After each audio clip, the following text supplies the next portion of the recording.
I think one of the strangest things about doing a play in this virtual way is that you go through a lot of the steps that you do with a regular theatre production. You have the rehearsals with the actors, you have meetings, with your design team.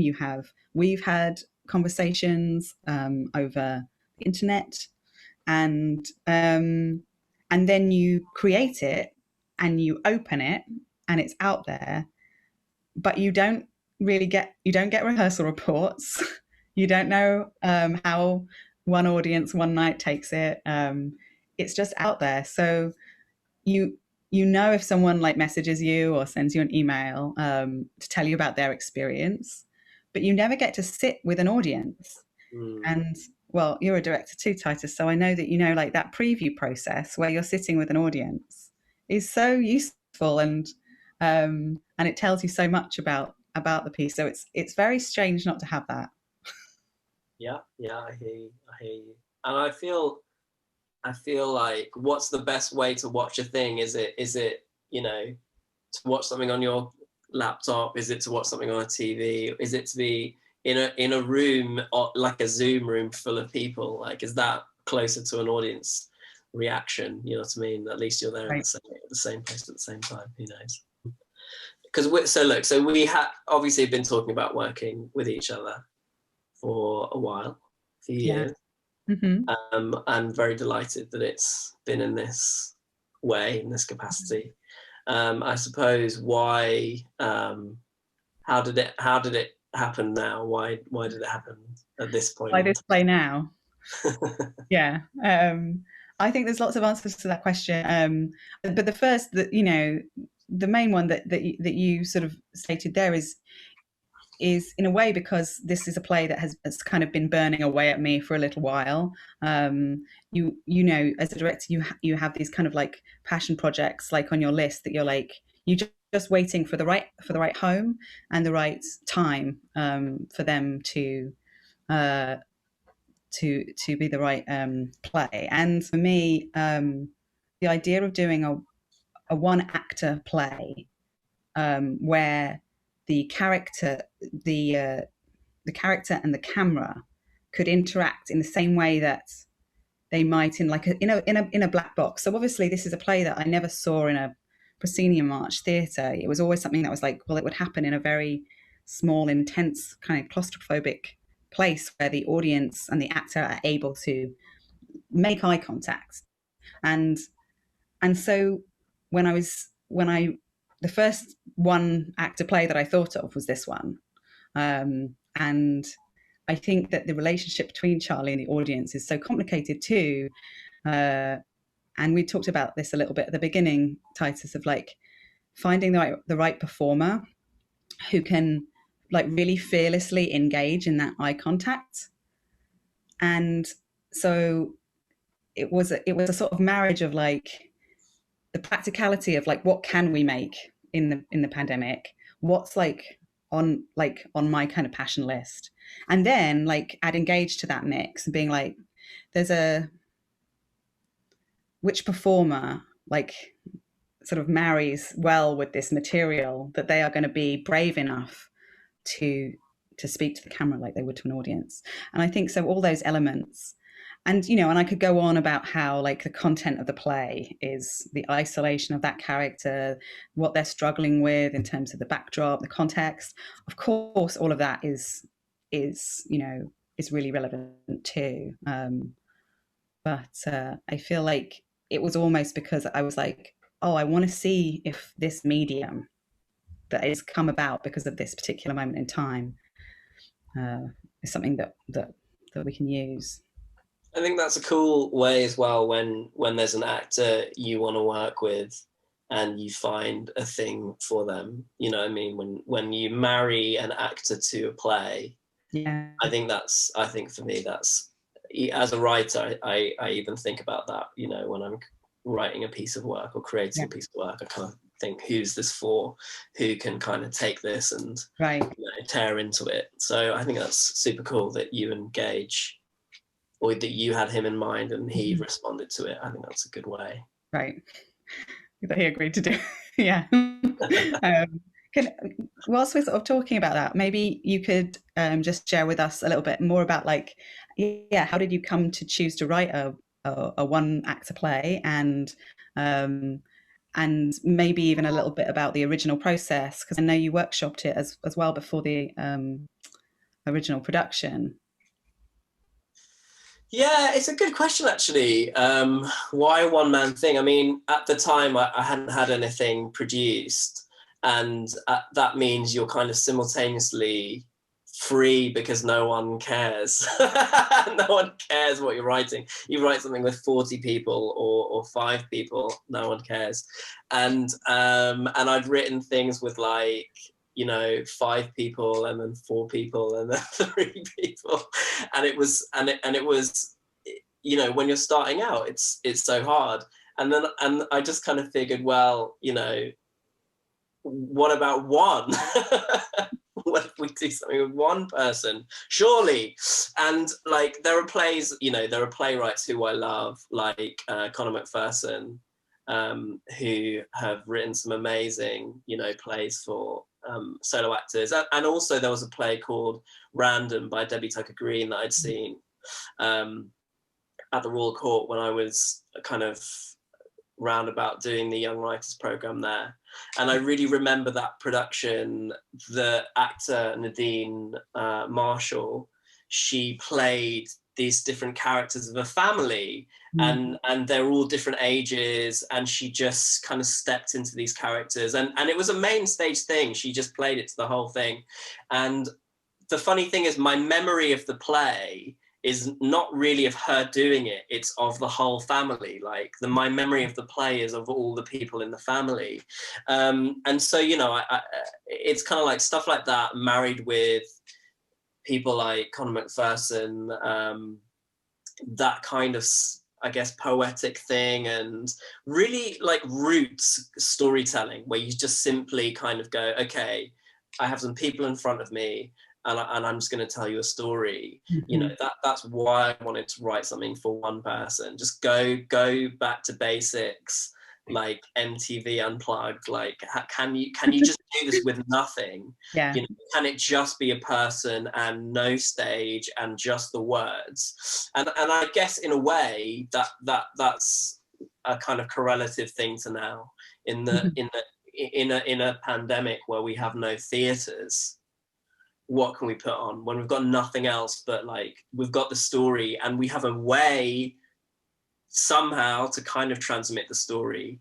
Can a piece of storytelling work in that way? So I guess that's a kind of correlative Yeah. thing. As, again, as a writer, as an artist in this moment in time, when kind of the lockdowns in various when lockdown happened in London and in various countries was kind of happening, at first I was sat there thinking, don't do anything. don't try to, like, make anything, because like, just listen. You know what I mean? I was kind of sort of going, just take some time to kind of listen to what's happening. And I really felt like whatever was happening in the industry, the stories we were telling at the time, or the things we were working on at the time, and I mean, like, everybody, probably were not going to be the things that everybody immediately then returned to. And so, the question for me was, like, what should I be trying to tell? What should I be trying to do? What stories should we be trying to tell? And so I wasn't really doing anything. And then the idea, when you got in touch and you said, well, what about doing Run the Beast Down? Like, I was thrilled, because it meant that the idea that you can communicate something and reach out somehow. And I think, obviously, here we are in theatre in a moment where, like, the thing that we do has been taken away from us. And I don't necessarily mean performance. I mean our, like, community, like, our sharing the space together, and our transmitting of stories. So the idea that you popped up and said, let's find a way to tell this story, that to me was super cool, I think. Did you know straight away how you were going to do it? Did you know where you were going to do it? Did you know how you were going to rehearse it? Did it, how did you do it through all of that craziness? No, we didn't know, and it came about very quickly through a course of a few different conversations. Definitely my conversations with you about like what the piece should feel like, and the intention of that relationship between Charlie and the audience. Uh, but then other, practical conversations, that I had with, Kyle, our editor, and with Gage himself about like, well, how can we rehearse this safely, and how can we film it safely, but also create something, that is a controllable product. So we always wanted a journey in terms of the different chapters in the play, and Charlie moving through some different locations or some different places within a location. But there were lots of things that didn't really fall into place until we were rehearsing it. We were discovering and having those production conversations as we rehearsed it, because it was done so quickly. And Yeah, I think that it's interesting, isn't it? What the restrictions, as is so often the way in theatre, the restrictions helped inform like the creative decisions that we were making, in a really exciting way. So once we started rehearsing with the camera, with me behind the camera, which is something I've never done before, Yeah. it it that made everything clearer to me, and like, oh well, in this particular chapter, we really want to be able to see, your face and your facial expressions, and we don't need to see your whole body, or vice versa. What was it like with the dual thing of rehearsing it through a camera, or rehearsing it for camera, and not having that audience? Like, how did you find your way through the story? It was a short rehearsal process, and so when we went into the filming, into the locations, it still felt pretty fresh. And yeah, but honestly, I credit the rest to Gage's imagination, the fact that he was thinking about the person that he was talking to, and he was constantly like, yeah, choosing his words, choosing your words, um, how to tell the story, and that was a constant active decision. Um, which is obviously the job of the actor, but it's a difficult one when you don't have that audience, because a fresh audience makes you tell the story fresh. So he had to do that with his imagination. So talk to me about that experience of like opening the show, in London with a live audience. Yeah, I mean, to be honest, I think I was probably just terrified, because it was my first thing, it was my first play, so I was just sat there terrified. And I think, to be fair, Ben Aldridge, who did the first production, who was brilliant, he was absolutely amazing, but I suspect he was probably terrified too, being a lone actor on stage, just with the audience. And we did do it in a studio theatre, but also, weirdly, before the run in the studio, there were a few shows which were in a much bigger space, so he also like just had him, and then the whole thing. And and Hannah Price, who was the director of that, I think she was terrified as well. And then we the production, what's really cool about this is that it's like that production, what in a way wasn't a one-man show. There was also another element to the play. They had like a DJ playing live music, who did like a composed score, and that was what the director was bringing to it. And so that was quite like neon lights, and kind of the sort of trance, the version. Yeah. And I think what we've got in the States, which is super cool, is the like really super stripped back I love the like location that you found, this kind of like So lucky. dilapidated, you know, apartment Yeah. it sort of simultaneously feels like an apartment and the woods somehow. Do you know what I Yeah. mean? Just because of the like the bare wooden kind of things that are being stripped away. Yeah. So you know, I think it's really cool to have both in mind.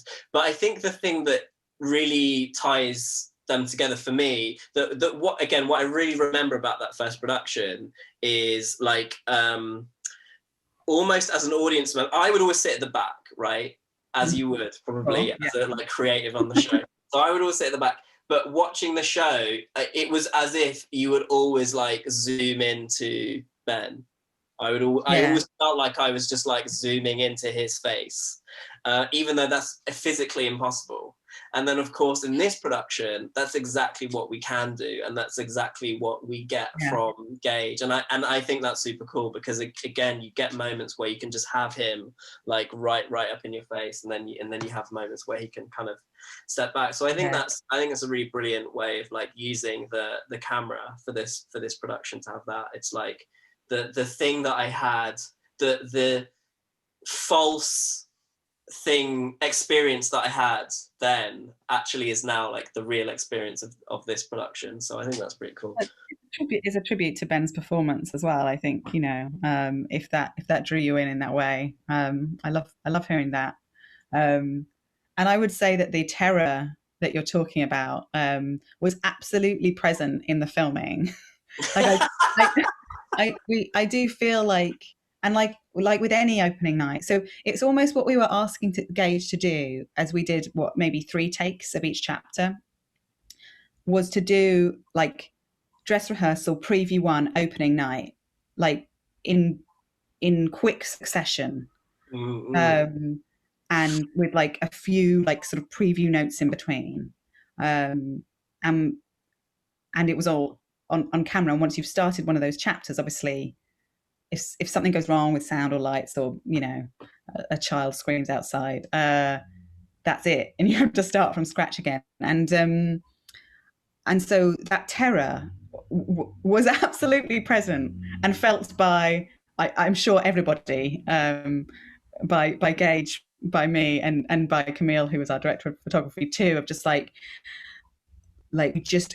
we want, obviously we want the performance to be this the story, and you know, we want that to absolutely be all of those things, and then we've got all these other elements that we're working with, and it's a marathon, the play for the actor. Yeah, So yeah.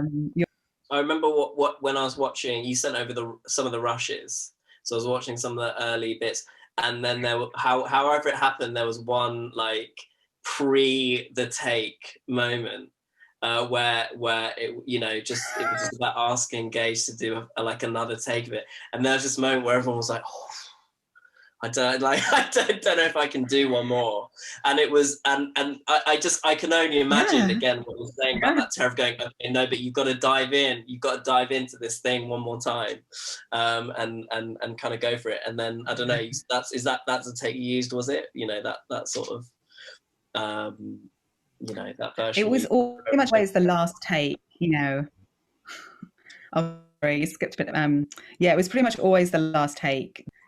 There's a reason why people don't do 15-minute long shots, in film, because it's really, really difficult, and really, really tough on the performer. tell me about because um, there's also elements of this production that are unique to this kind of hybrid theatre filming kind of thing, which are elements that kind of came in with the editing and again like the kind of colouring and Yeah. sound, which again were like a really like delightful surprise to me as an audience member just watching the thing. There are some moments in the play where there's some technical stuff happens. How did you like come about those things?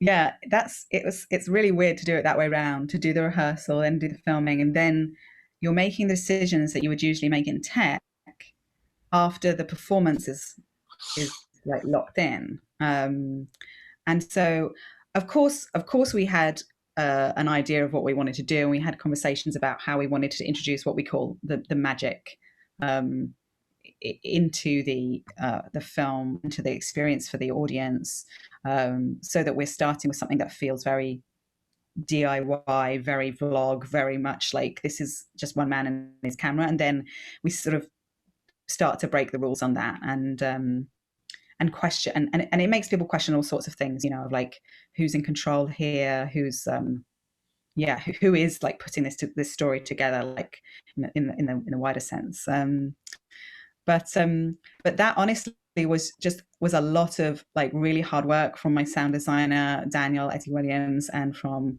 Kyle Hammond, our editor, uh, as we went back and forth, sending back edits back and forth, and adding their sound, adding, you know, the video, to try and make sure that we were supporting the story, engaged the whole way through, and not adding anything that was going to distract from the story, but still introducing this magic, and in a way that was going to like enhance like the audience experience of the thriller and some of the sort of unknowns of the play. And I think that's the bit that I'm interested in, because you go, how do we enhance this? And there's a moment where the kind of editing, you know, the camera does something super cool with Yeah, the framing, and it's like I've never really seen that sort of thing in a theatre kind of setting. yeah. Was it the case that you went, okay, this is what we're going to do? We'll get to this bit, and then I want the camera to do something super cool. No, no. I know that's I very much you know, we talked about like different things that we could do, but that was honestly, you know, Kyle just bringing like lots of ideas to the table for us to look at, and you know, there were edits where I was watching with the same, you know, what's going to happen, and Kyle would try a new thing here or a new thing there, and some of which are in the final product and some of which aren't, because yeah, so it was absolutely hit, you know, that was sort of like the invention of it. The equivalent, I would say the equivalent was, you know, in theatre terms, is it's when you're you know, in tech, and you go away and, you know, you give notes and production meetings, you go away, and the next morning, you know, you come in and you're going to watch a transition, and your lighting designer, you know, because I feel like the video and lighting sort of match up in this kind of process. The lighting designer is just like, I'm just going to show you something, right? They don't, it's not something that you've sat down and like finely tweaked to. You've just said, we need something more here. We need something different. We need it to feel like this.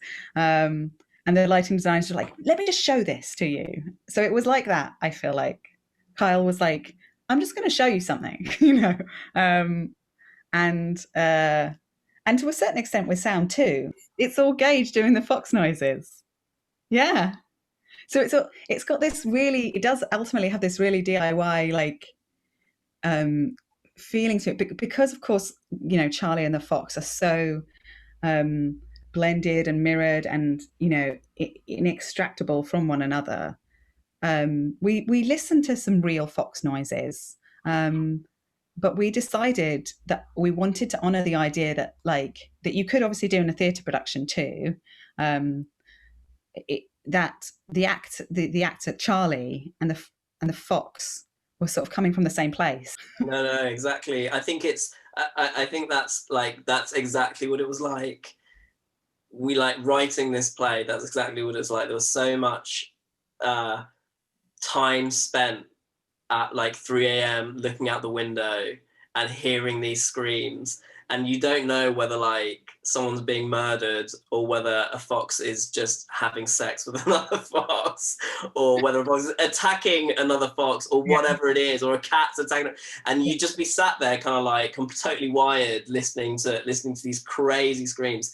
And I literally, you know, there was a friend of mine who did kind of go out into the bushes with a box full of eggs and Oh wow! slinging these eggs into the bush, because he was so, like driven so kind of crazy by these sounds. I just found it so, I found it so kind of fun. Well, I mean, we both were living in this place where it just felt like the foxes were always there at all Yeah. times. So I think that idea that they're inextricable also from, you know, from your experience of them, the idea that Charlie and the fox are kind of like locked together in this thing, you know, I think that's exactly it. Oh, well, I suppose we talked about it in terms of kind of glitches, actually. So there's moments where it feels like Charlie and the fox kind of their connection like gets kind of closer almost. Like they kind of have a kind of like electric uh, connection with each other um, and it that connection kind of takes over in Charlie's brain, or you could see it as his obsession just kind of like rearing its kind of like monster head.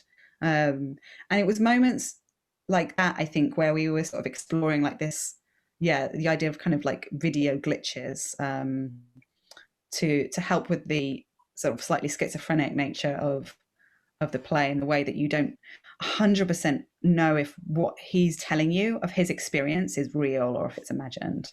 I think that's really cool because, you know, for me, that there's always been something about the play which is about this person who is in a position where they start to like disassociate from reality and they start to kind of fragment. So I kind of love that idea that you found this way of, you know, putting something on screen that means that with Gage's performance that you can really feel that character kind of like disconnecting from reality at some level. I think that's cool. Yeah, and it's really connected to the sleep deprivation that runs through the play. And I think that was absolutely in Gage's performance too. So the guy that we meet, like in that first chapter, who's giving us kind of the backstory on where he is, and in the second chapter as well, like that he's a different person almost. You know, by the time we get into chapters 5, 6, 7, and he's like really in the moment of the story that he's telling, and also just, yeah, that the idea that the sleep deprivation um has prevented him from being able to tell what's real and what's not anymore. So that like that journey through the play is you know, very intentional in terms of how much or how little we're using sound and video.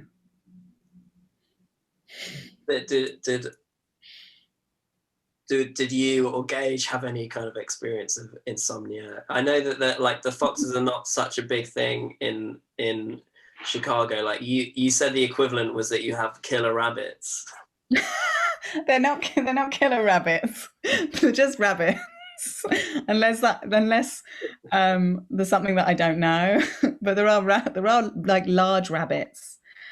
It's very weird for Londoners, you know, or you know, anyone from the UK who comes to visit me here, and suddenly there's like a rabbit on the street. It's something that we just don't have that at all, really. You know, if you're on the countryside, maybe, but not in the city. But they're kind of the sort of rat, squirrel, fox of Chicago, aren't they? For me, it connected, you know, at a moment in time where I'd been, you know, a new mother for like just over a year.